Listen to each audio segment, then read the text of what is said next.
Déclaration du Syndicat national des agents de l'aviation civile et de la météorologie, SINASEM.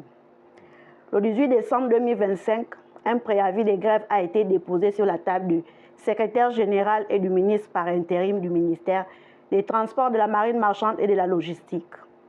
Ayant dépassé les délais prévus par les textes en vigueur, nous venons ici attirer l'attention de l'opinion nationale et internationale des problèmes qui minent notre direction générale.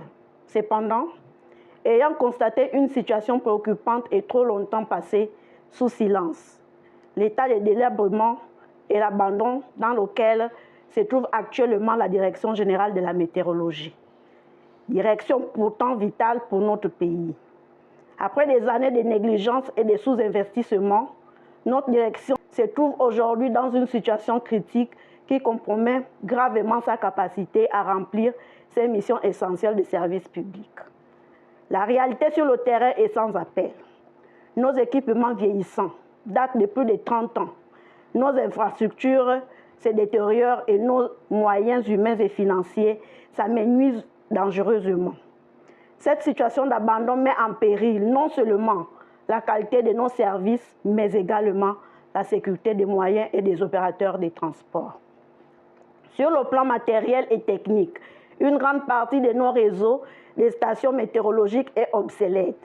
À cela s'ajoute la révision de l'arrêté portant clé de répartition de la redevance aéronautique. En effet, la Direction générale de la météorologie a concédé un service météo-aéronautique à la SECNA, mais ne perçoit pas de redevance correspondante, contrairement à l'ANAC, qui perçoit cette redevance, ce qui constitue une discrimination.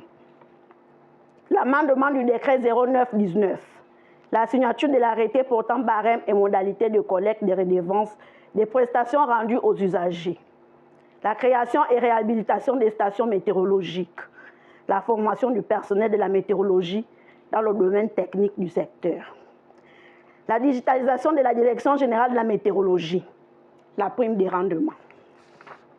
Soucieux de cette situation d'abandon qui a des répercussions directes et dangereuses, la fiabilité de nos prévisions s'est considérablement dégradée, privant les populations d'alerte précoce en cas de phénomènes météorologiques extrêmes.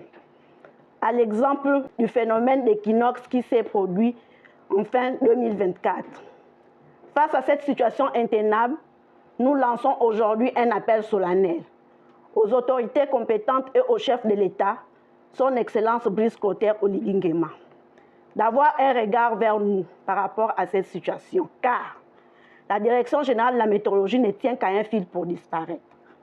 La Direction générale de la météorologie n'est pas un luxe, c'est une nécessité vitale pour notre pays. Chaque jour perdu dans l'inaction aggrave la situation et met en danger nos concitoyens. Nous avons le devoir collectif de réagir avant qu'il ne soit trop tard. Suite à tout ce qui précède, nous venons vous informer du début de la grève illimitée qui rentrera en vigueur ce 7 janvier 2026. Fait à Libreville le 6 janvier 2026. Je vous remercie.